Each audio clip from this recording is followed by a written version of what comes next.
Hello and welcome to Cinema 130, Film Appreciation. I hope you really like this class. I'm Professor Rob Dew.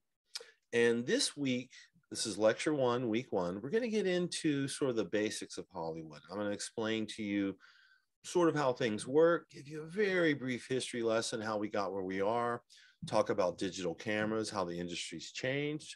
And then at the end, I'm going to talk about how to train your eye to begin to look at film. So we have a lot to discuss. Hopefully, I'm going to share my screen now. Hopefully, you have your book open and we can start now. Okay, so Cinema 130, Film Appreciation. Couple reminders here. Have you watched lecture zero? That's our course orientation where I kind of set up, here's what you can do and here's how the course works. And it's a short lecture and it covers some basic intro information. Okay, open your book and read along with the lecture. You'll notice that the page numbers will appear in the corner of the screen. And I'm not sure if you can see me, but if you can minimize my image during the lecture. I'm not so pretty. And so you can see the images that I'm showing, okay? All right, here's a basic overview of the class structure. We have divided into 4 units. We're first starting with story. We'll get to dialogue and more story next week. Then we'll move on to cinematography, lighting, and production design, and so on and so forth. That's the basics of the course, which are just laid out for you. Here's what we're going to talk about today. Basic film construction, classic Hollywood style, how filmmaking has evolved, transition from film to digital, the current state of the film industry. What exactly is a single camera shoot? That's how most films are made. We'll get into the various stages of production. We have pre-production, production, and post-production. And then we'll end with a little discussion of design to train your eye, the principles of design and photographic composition. So these are the pages we're covering the book, and we should be about an hour. Okay, so movie making, it's a very complex process. Here we see a water tank with a 7/8 scale of the Titanic built so they could film this thing. Wow, they spent something like $1 billion to make this movie, which is greater than the national budget of a lot of countries. So what's so special about this industry? So a few things. This is a refresher from lecture 0. A film is made 3 times. First, it's written, then it's photographed, then it's edited. Okay, and each stage of that process, it changes. And there's a lot of dynamics which might make it come out differently than you might have thought. Filmmaking is a collaborative art. Lots of talented people working together, artists, musicians, actors, directors, builders. Filmmaking is expensive. It's requiring a lot of legal contracts, permits, and insurance. Financing is key. The insurance and the financing industry really run the film industry on the down low. Filmmaking is a lengthy process, happens over many months, even years. Filmmaking is complex, many steps. And as Kubrick once said, all filmmaking is just gathering footage to edit. So a couple basic terms I want to get into. Subject, okay? What is being photographed in a film? Okay, usually the protagonist, the main character. On screen, what can be seen within a frame versus off screen. Anything not in the frame but possibly heard. You might have a character speaking out of frame. Production. Now, this is the term of a film for a film project. Okay, so like we're working on a production. It's also the period of time when the film is shot. I'll explain more. Hollywood, the name of the film industry, and shot. Now, this is the key one. Basic building block of any film. A single run of the camera capturing the action and the acting. Okay, so films are built with shots. They're like bricks in the wall. So to go further, we have a movie. You understand that? It's kind of like a book. It's the whole thing. Then you have scenes. It's a segment of the film containing a single location made of shots. Now that's like a chapter in a book. Then you have shots, a single basic building block of any film. It could be like a paragraph in a book. It's a single run of the camera capturing the action. Now, you don't get it right the first time, so you take multiple takes. Any shot probably has anywhere from 2 to 10 takes, and the director and the various technical people pick the best take to use, which becomes the shot. So to go further, here we go. We might have a scene here. This is scene one, could be anything. And we've got 4 shots that make up scene one. Okay, they're each going to be shot individually. We're going to do multiple takes of each of these shots, pick the best one, and edit all the best ones together to make a scene. If we do that with every scene and we keep compiling scenes, then we end up with a movie. Okay. So when we shoot, you've probably seen this before. This is called a slate. Each shot is tagged with a shot of the slate. Slate has all the information we need about the shot, tells us what scene it is, where we are. Using that information, the editor arranges the shots into scenes, and the scenes are assembled into a movie. A couple other things here, a couple basic ideas to cover. Classic Hollywood style. Now, this isn't just for old films. It still applies to today. We still see a lot of films more or less following classic Hollywood style. So we have a linear narrative, a central goal for the protagonist. There's a conflict to be resolved. Usually there's a single protagonist. Some films have multiple, but mostly there's one protagonist. Identification. The audience is made to like or at least identify with the character. Happy ending. You know this. The goals are achieved, the bad guys are punished. Often, not always, there's a romantic subplot when the character is falling in love while they're going through the journey. And technical mastery. Now, this one's important. Lighting and sound are flawless. Hollywood is renowned for its incredible technical mastery. The films are beautifully made. They look great. There aren't mistakes. And then that connects to the next one, invisible continuity editing. Editing doesn't call attention to itself. Let's take a look. So 3-act structure. This is how most Hollywood films are built. There's an introduction, a confrontation, and a resolution. The action builds to a climax and so forth. There's a central goal and a central conflict. This is really important. Hollywood films turn on usually one idea or one central goal that drives the whole movie and the conflicts that occur as you try to accomplish your goal. It's a 2-hour ride. It's not complex. It doesn't go into tangents. It stays focused on the central goal. Identification. The main characters of Breakfast Club are easily identifiable to young audiences of 1985 when this film was released. I was in school. And so here we see all these sort of stereotypes from high school. So the audience is made to like or identify with the characters. Maybe you show the characters doing something really sweet and genuine with a child early in the film. So the audience likes them and wants to follow their journey. Often we see romantic subplots and happy endings. A little less common today. A lot of classic Hollywood films were purely happy ending. Now we see a variety of endings, but certainly this was where we began.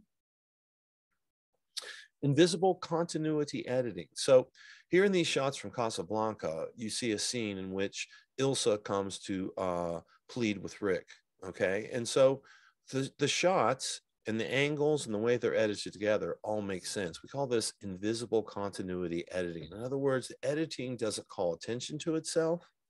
It flows like time, naturally. Events flow in a logical order that are easy to understand. That's continuity. More about that later. Technical mastery. Hollywood films look amazing. From The Wizard of Oz to Blade Runner 2049, they have fantastic technical elements. The camera moves are smooth. The editing is perfect. It doesn't call attention to itself. The lighting, everything, costumes. Okay, so now we sort of have talked about where Hollywood was. Let's talk about how things have changed. So we're kind of updating from, say, the classic period of the 40s up to today. So what's happened? Well, films have gone from being black and white to color. They've moved to widescreen. We've moved from the Hays Production Code to the MPA rating system, which you know is PG, R, etc. We've moved from Hollywood backlots to on-location filming, and we've gone from dialogue-driven to visually driven, okay, which we say cinematic. Films have gotten more visual, more cinematic, as our culture has gotten more visual. People don't read newspapers, but they watch TV shows, YouTube, and movies. Black and white, industry standard for up through the 1950s. Today we have color films, from The Wizard of Oz, the first film in 1939, up to Avatar and other films.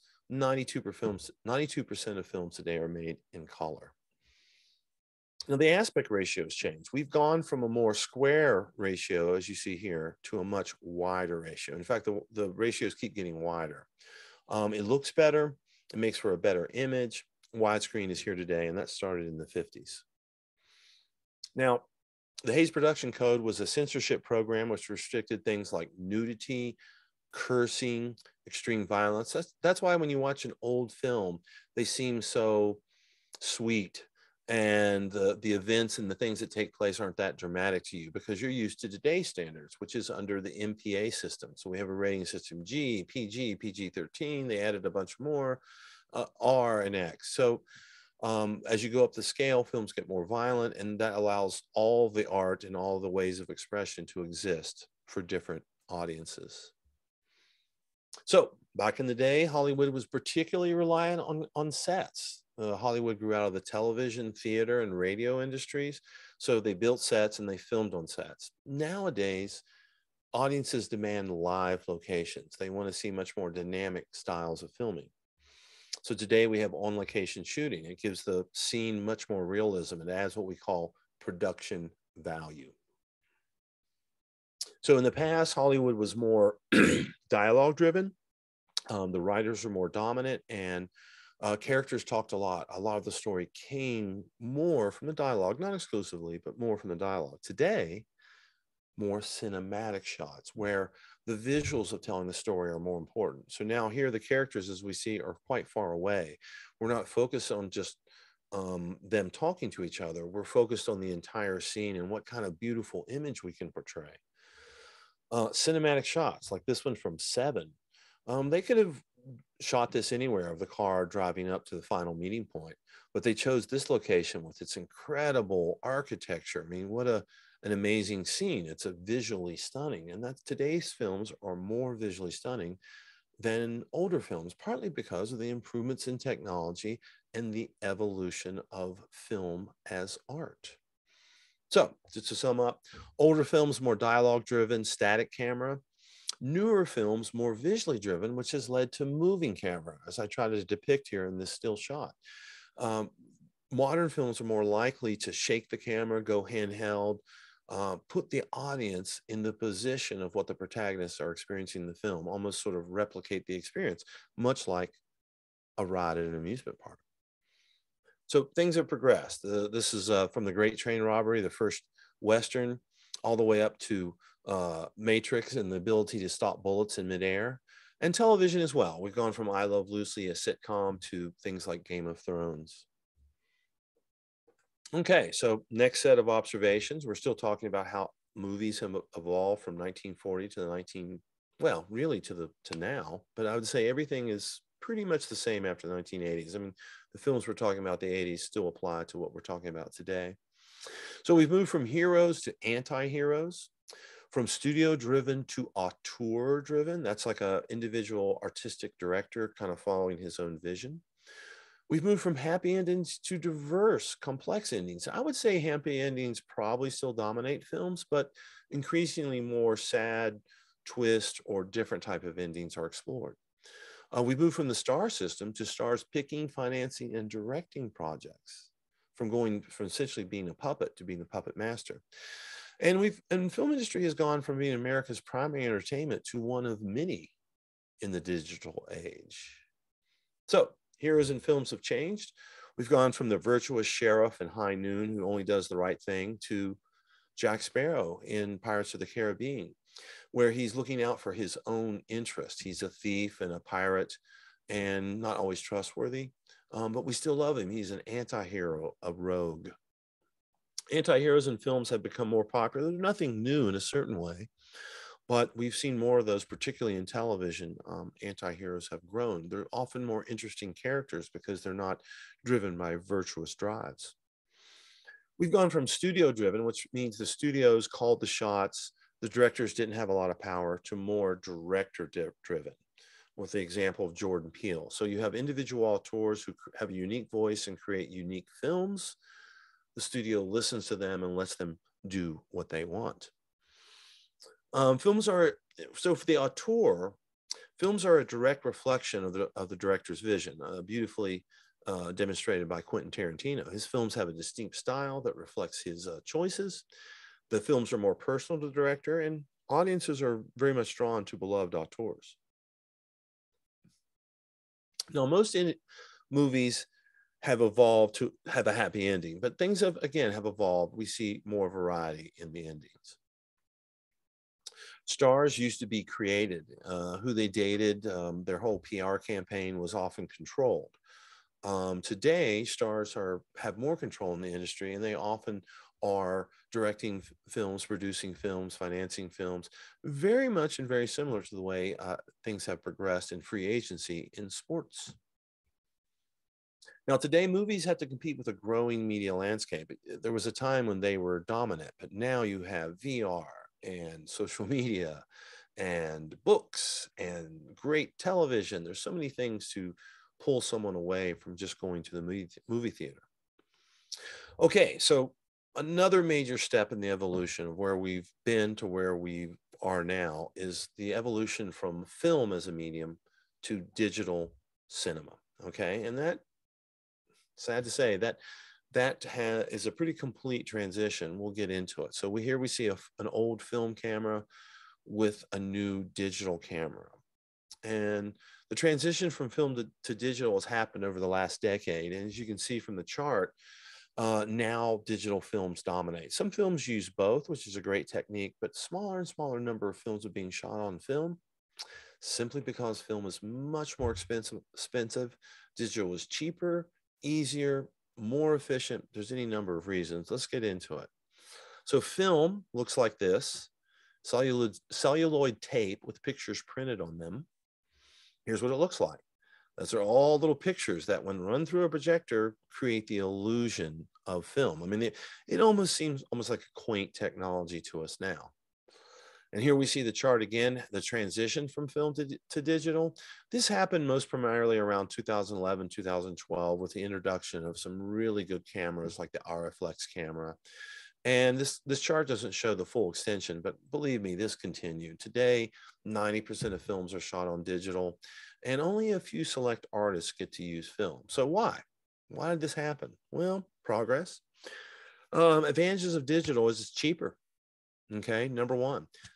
Plus, there's no film, no chemicals, no developing. So it's better for the environment. You eliminate all of those extraneous costs and problems to deal with. It's much easier to transport the media. You can send a file digitally or through an actual physical hard drive, much cheaper, much easier than sending heavy rolls of film. Cameras are smaller and lighter.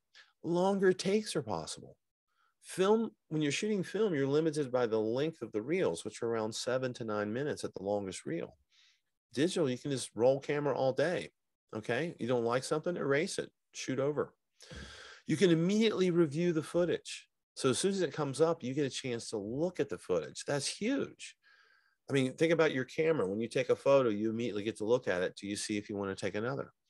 It's environmentally better, easier to get exposure in low light. It's just much more efficiency because everything in film is now done digitally, the editing, the projection, and so forth. So the lower cost of all this equipment has really contributed to how television has grown. We're in a second golden age of television with lots of interesting shows being produced. And part of that, not exclusively, is because the making of these shows at a high quality level has gotten a lot cheaper. So film production today. So you're going to shoot mostly, again, we'll talk about exceptions. You're going to shoot on a digital camera. You're going to edit digitally. Okay. You're going to project on a digital camera, digital projector. Something like 99% of projection in America today is all digital. It's much easier, requires a less skilled worker. And of course, most things and most movies are being watched through streaming. So there are some disadvantages. The image isn't quite as rich as 35 millimeter. The dynamic range isn't quite as good.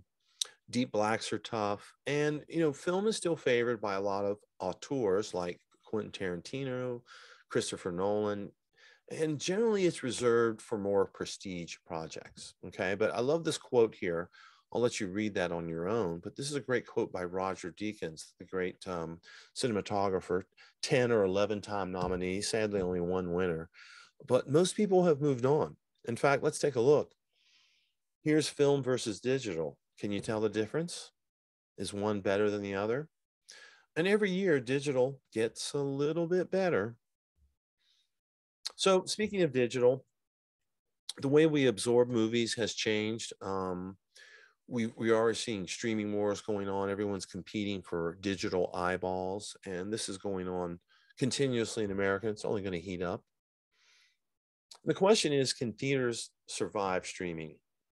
The practice of projecting onto a screen via 35 millimeter reels is no longer the norm, as digital methods prove simpler and more versatile. But will people come to theaters, digital projecting and all? 99% of films use digital projection. It's much better and smoother than film projection. But are people going to come to theaters? Are they going to come back? COVID didn't help. The pandemic closed theaters for months and habituated Americans to relying on streaming at home.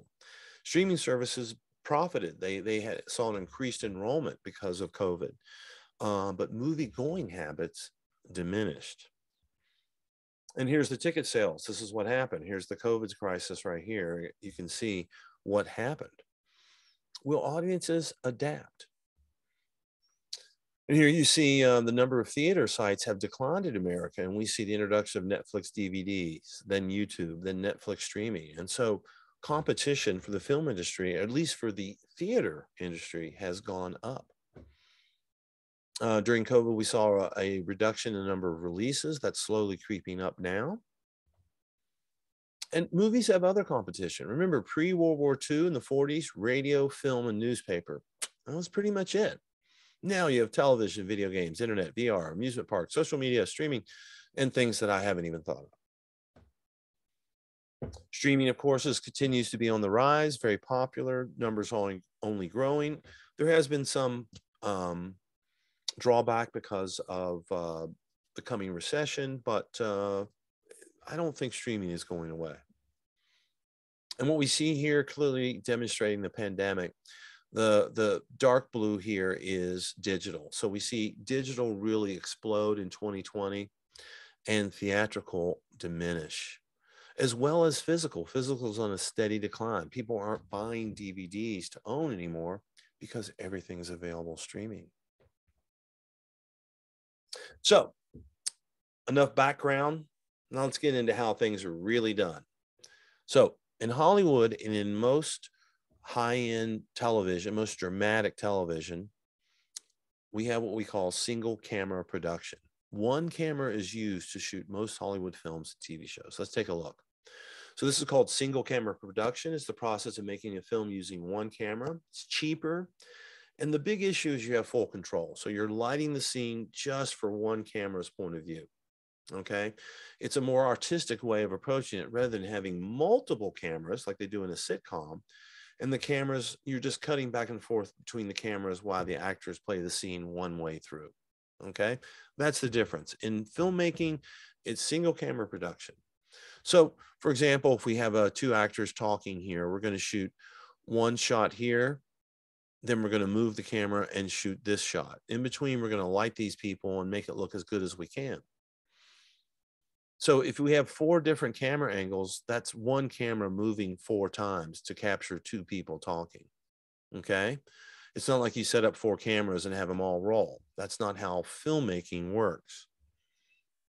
So the shooting process, really basic production.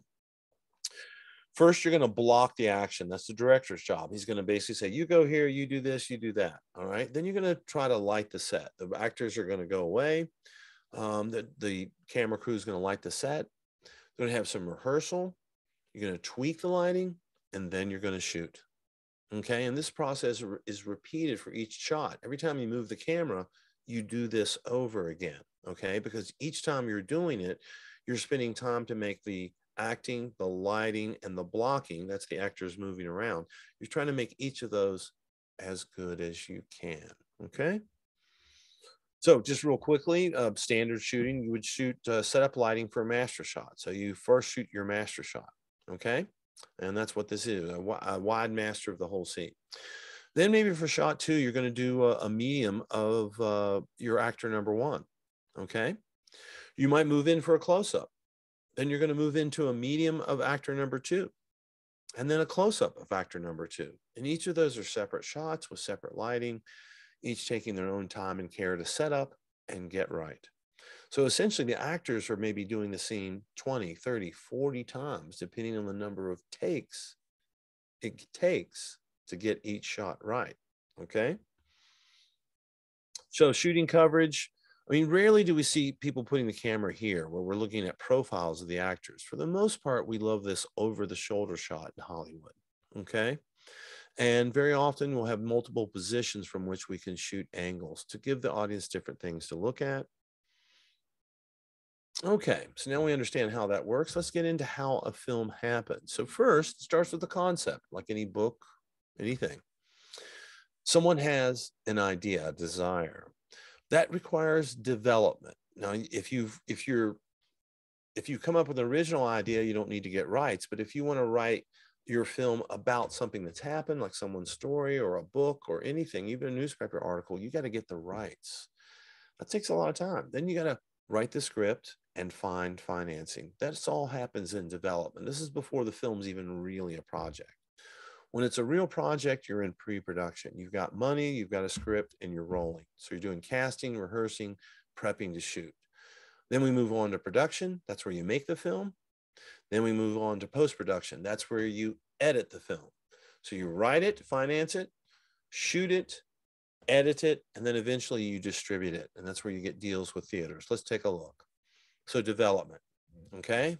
Finding money, writing the script, getting the rights. Okay, development stage, it's the very first stage of film production, writing the script, financing. Now here's a specific term, greenlighting, formal approval of production finance and a commitment to this financing. So when a film gets greenlighted, it's like, okay, we can finally really start spending money here. This is going to happen. That's when a film project becomes real.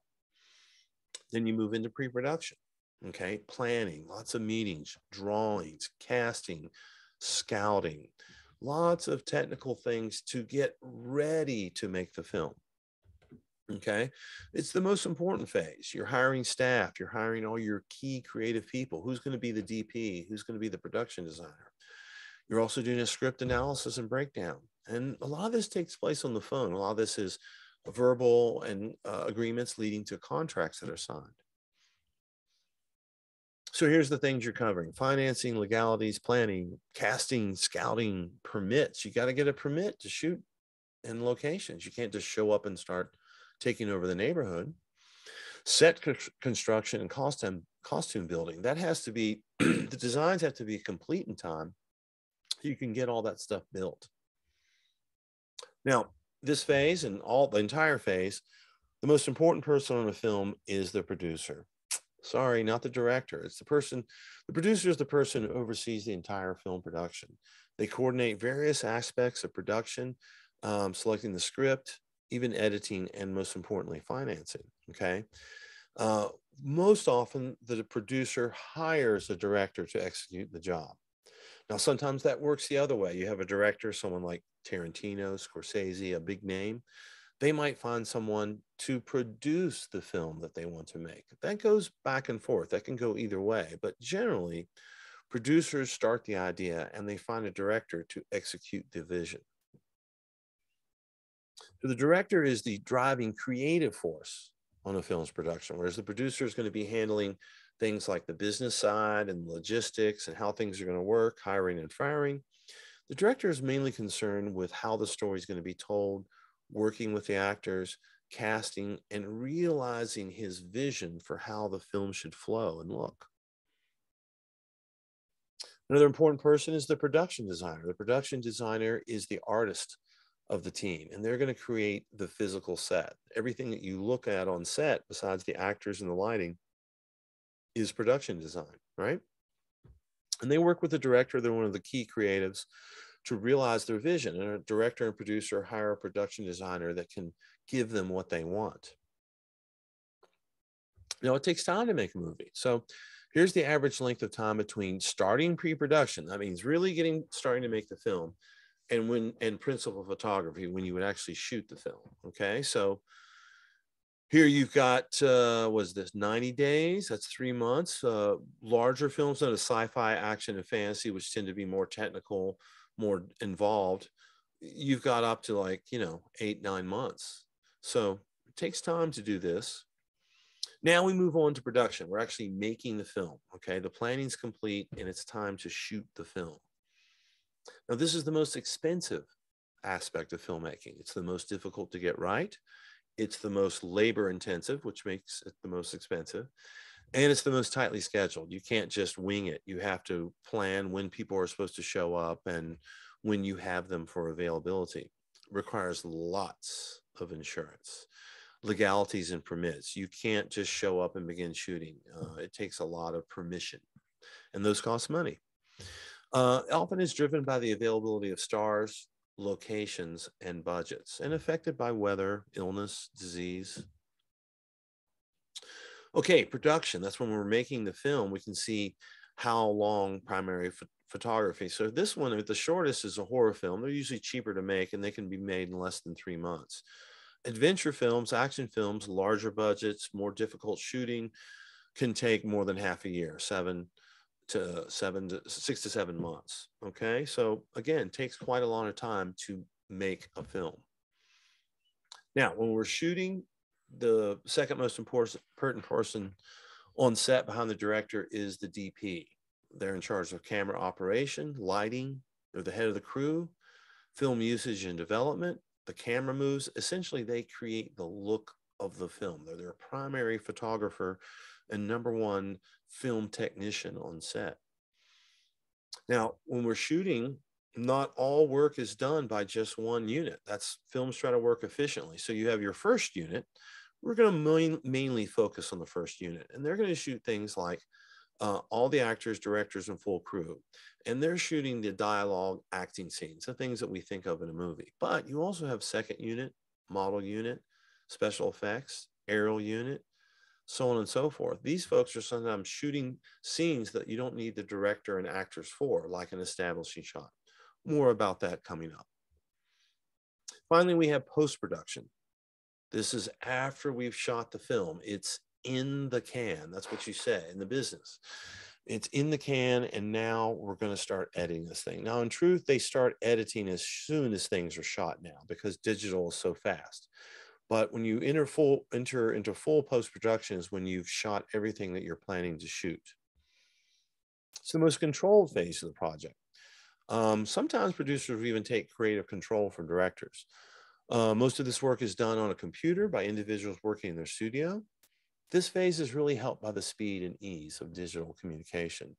So you're syncing the picture and sound, you're editing the picture, you're adding digital effects, dubbing over dialogue, sound design, sound editing, composing music, titles, and credits.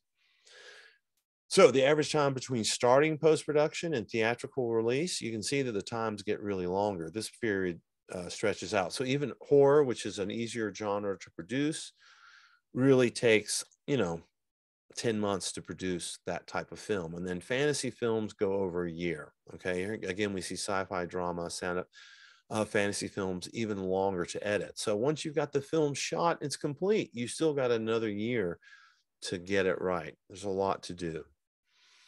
And this is the phase where the editor takes over, and they're synchronizing the sound and picture. They're building the basic story structure. And the editor works with the director to realize their vision. They must give the director fresh eyes to solve problems. That's the importance of the editor. Very often, directors are also very capable editors, but the director is even more capable and gives them a new way of looking at their story that they're very attached to. You also have a sound designer who comes in, performs many similar functions as the editor, adding all the sounds that we hear in a film. You might have a composer or a music supervisor who finds existing music to put into the film. Lastly, we have distribution. Okay.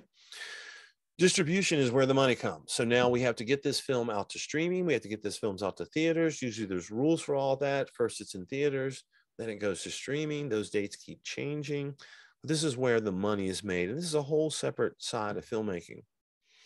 The film distributor is responsible for marketing the film. Okay, they may distribution deals are an important part of financing the films. Very often, before you can get money to make the film, you've already got a distribution deal on the back end. Okay, makes sense, right? You know that money is the opportunity to make money is coming once you complete the film. Therefore, you can get some money to do so. All right. The director might, or excuse me, the distributor might set a release date of the film and the method by which it's to be exhibited directly to theaters or sometimes straight to home viewing. So just a little sneak peek, a little peek behind the calendar. This is the Hollywood calendar. And so generally, you know, in the winter, in January and February, there is what we call dump months. They will dump their worst movies because it's the worst weather in the nation. People have nothing to do. And so sometimes they'll just go to a movie. And that's generally where they dump their worst movies. Now you have the Oscar hopefuls playing out their run. And in February, you get romance. In the spring, you tend to get independent films, smaller films that want to get in before the summer. Summer now starts in May, and that begins the season of blockbusters and summer films. Big, big budget films, sometimes called tentpole films, that really pay for all the smaller other films. Okay, the big properties, the big names that are big money makers for Hollywood. When we get into the fall here, September, October, you start to see more adult dramas, more serious films. And as we approach the winter, we get Oscar hopefuls, films that are designed to be award winners. And of course, we get seasonal based films, horror in October, and holiday films in November and December. So moving on to framing and composition. This is our last section. And what we're going to discuss here is really, I'm trying to train your eye, trying to give you a new way to look at films. Some of you that might have studied art or design, you'll have some of these skills already. But let's begin to train your eye. So movies are shot, framed, and composed to look as good as possible and convey the themes and the ideas of the story. It's not just you set up the camera and start shooting. You compose the camera frame, you move objects, you move characters in such a way that it gives us the best looking shot possible. So when we begin with the shot, and each shot is framed differently. So to distinguish, framing is how the camera frames the subject, how the camera frame, the rectangle of the frame, looks at the subject. Where's the subject within the frame? Okay. Composition is how the various visual elements are arranged with the frame. So we got the subject. Where's the chair? Where's the antagonist? And so on and so forth. So let's look at some examples. Composition. Okay. And in composing, we have some various design guides we can look to. Okay. We call these the principles of compositional design. And these started in art, but they now pretty much translate to film. All right. So here they are: rhythm, balance, unity, proportion, contrast, emphasis. Balance. Here's from a Wes Anderson film, Moonrise Kingdom. And we see an example of symmetrical balance. The one side of the frame is exactly the same as the other. Okay. Now here we have a different example of balance. This would be asymmetrical balance, where one side of the frame is different than the other, but it's still a balanced photograph. And that's mostly the way we see things composed in film. Here we see emphasis. Notice that the lightsabers are the brightest and the most attractive and interesting thing to look at in the image, where everything else is kind of dark. This is intentional. This is emphasis. Here we see an example of proportion. So we have a gigantic Star Cruiser crashed in the background. And just from the size of these dunes, we know or realize this thing is huge. Contrast. So we have light and dark. The air is lit up here, and it provides a light background, whereas we have the silhouetted figure here in high contrast to the background. Unity. The image is unified. Everything looks the same, and it creates a unified looking image. Unity means that the elements are cohesive and look good together. Pattern. This is from The Shining, a fantastic and famous carpet pattern. So beginning to see these things coming together. This is a scene from Citizen Kane. We have pattern and rhythm. which are created by the mirror here. With the image is unified, that all these images are actually quite similar. It's balanced. There's emphasis, which should clearly be on the face here, which is the best lit. So this is the type of composition that a filmmaker is going for. Every frame, a painting, every shot is designed to look as good as it possibly can and convey the themes and ideas of the story. Okay, Infinity War. Here we go. So this image is easily balanced. We have a lot of contrast between dark and light, and we also have emphasis. Our eye is drawn to Thanos's face, but also to the Tesseract here, okay? We also have proportion. Look how big he looks, and everything else that isn't important falls off into darkness. Composition is what we're talking about. This doesn't happen by mistake. They just don't start shooting action and then figure out if it looks good after. They make sure it looks good before they start shooting. So let's get into the photographic compositional rules. We've now moved on to page 11 in your book. Hopefully you're following along. And as we can see in this shot, it's very beautiful. The sun is centered in the picture in the middle of the frame. And the picture just really invites us into the staircase, kind of leads our eye to this beautiful spot. We wonder what's down there, possibly a beach.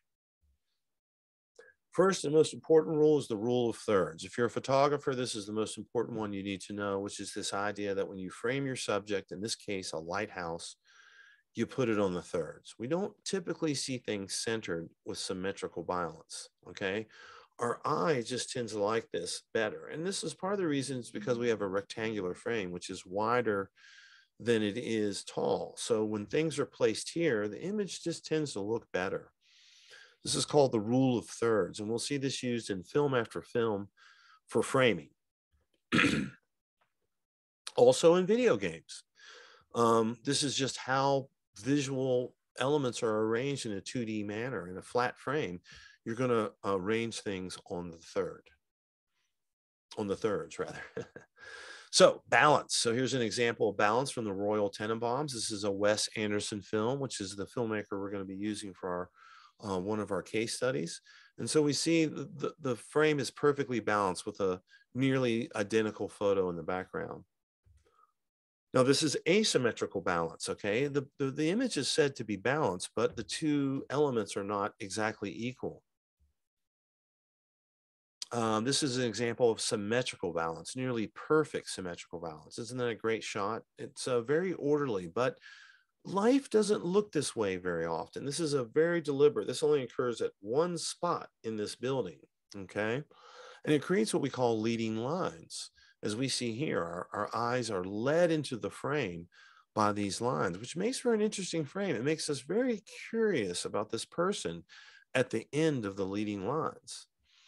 We will often see leading lines in photographs. They tend to make images more interesting. They don't have to be going into the frame, but here in this example, they sort of lead our eye to the subject of the shot.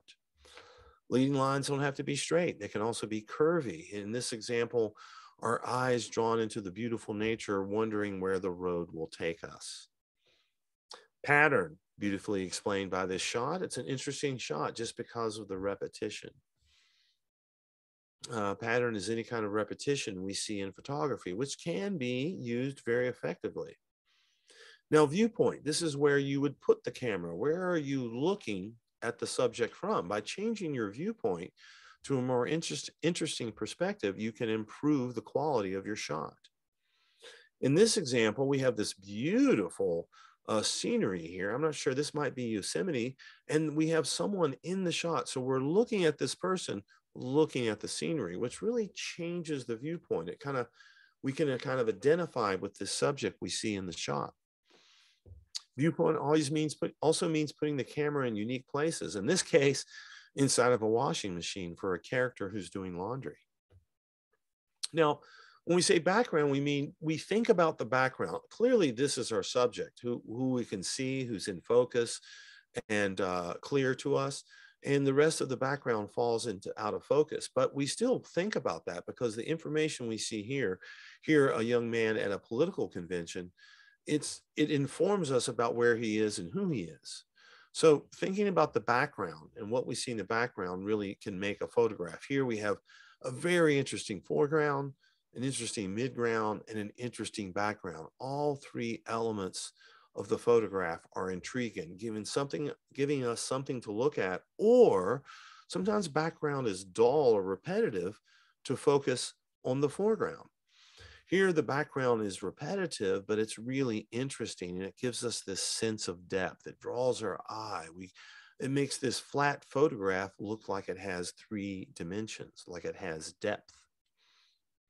Here we see this example from filmmaking. This is Citizen Kane again, where this boy outside the window playing, his fate is being discussed by his parents and a lawyer inside the room.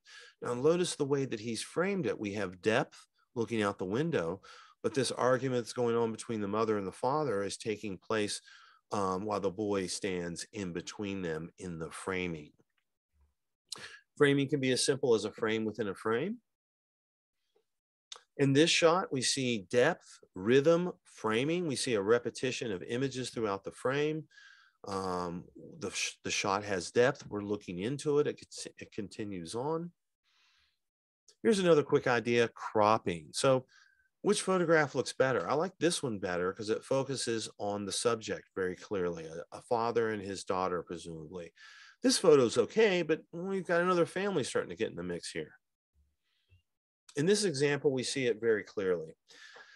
This, if we were to make this our photograph, it's a lot of information. It's not bad, but this is a more interesting photograph. Notice that it's framed on the thirds, and it's giving us all the information that we need, including a little bit of the ocean, which is really one of the more interesting parts. So all the information that we need in the photograph is contained with this frame. We don't need all of this information, including this relatively blank and boring sky.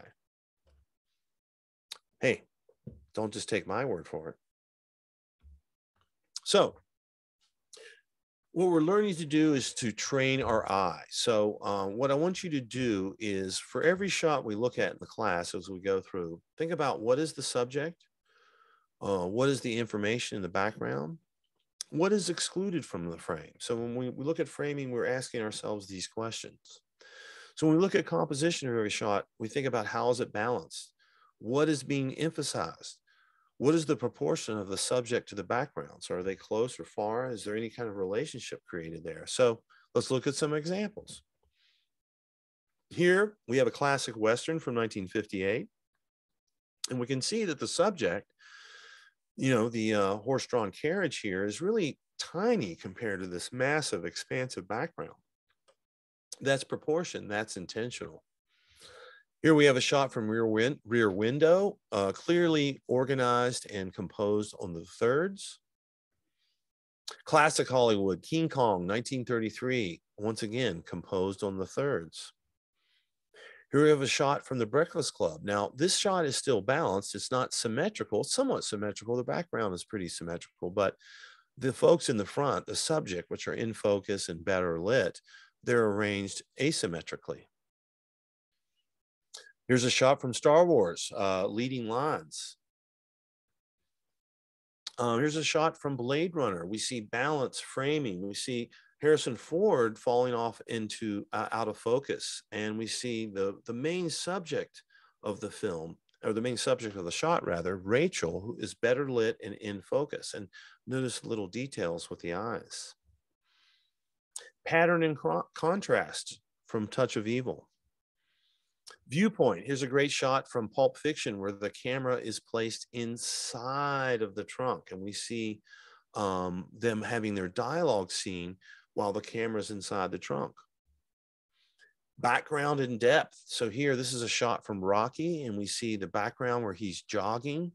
Informs us about how tough he is, taking a jog in the snow. Here's a great shot from Ben-Hur where we see an enormous background. This is an entire set that was built, and it gives this a lot of production value. It seems like we're in a real location. Emphasis and contrast. We see a shot here from E.T. where clearly this is the emphasis, and it's made so by the contrast between the darkness of the subject and the lightness of the background. Here's a great shot from Black Panther. It's beautifully composed. It's asymmetrical composition, but it is balanced.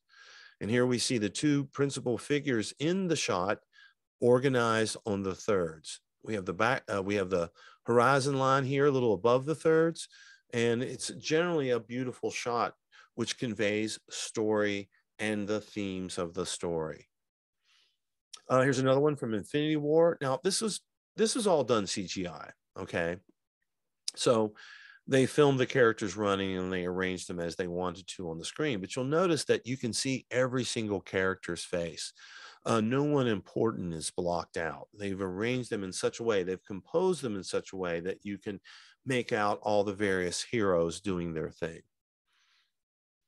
Here's a beautiful shot from Days of Heaven. And this is a great example of composition. I have more video examples of this film if you want to take a look at them in the optional videos. I do recommend you take a look at some of those optional videos, especially if there's an area of the discussion that you don't understand. So we've got rule of thirds with the framing. Here's our subject along the third and the third. It's very balanced asymmetrically, beautiful depth, beautiful emphasis, contrast of dark and light. Here's a beautiful composition from Tangled. Here's a very simple composition from Big Fish, once again on the thirds with contrast of color and darkness. And these are the shots we see in movies, cinematic shots, the classic over-the-shoulder shot from Get Out. So now we're at the end. We've made it. Let's do a quick review. So we talked about basic film construction, classic Hollywood style, how filmmaking has evolved over time, where we started, say, in the 40s and 50s and where we are today, which included the transition from film to digital, where today digital filmmaking is pretty dominant. We talked a little bit about the current state of the film industry and how theaters are in decline. We talked about a single camera shoot. That's how filmmaking and dramatic television today are made. We got a little bit into pre-production, production, and post-production. And we talked about the principles of design. In other words, how we compose art, or in this case, a film shot. And we got into photographic composition. So this is module 1, week 1. Make sure you read the booklet, see the homework assignment, watch the videos that are part of homework for sure, because I go into more detail. Here's a slightly more detailed review of all the various concepts that we covered. Classic Hollywood style, talking about all these various aspects of classic Hollywood style. We did our core observations about how things have transitioned from the past to the present. We got into film versus digital. We got into design and composition. Okay, checking for understanding. Do you understand the differences between pre-production, production, and post-production? This isn't a question. This isn't homework. I'm just saying, hey, if you're still with us, think about this. If you do, then you listen to the lecture and you're in good shape. Do you understand the basics of framing and composition, talking about balance, rule of thirds? Do you understand basic film shooting, how a single camera shoot works? Do you understand the difference between film and digital? And lastly, do you understand how films change over time, how through the advances of technology, the advances of the language of film, and also the expectations of the audiences, film has progressed, film has evolved. So we're going to end here. I want to remind you to watch the videos. There's a bunch of extra videos that are part of homework, which they're very short, and they explain some of the subject matter that I got into in a more detailed fashion with video, which is probably better. And remember to answer all the homework questions. I'm going to go ahead and end the share right now and talk to you face to face. So reach out with any questions. Hopefully some of this information you knew. Hopefully you're excited and interested in what we're talking about. Reach out with any questions. Make sure you do your homework, watch the extra videos, and have a fantastic week. I'll see you guys soon.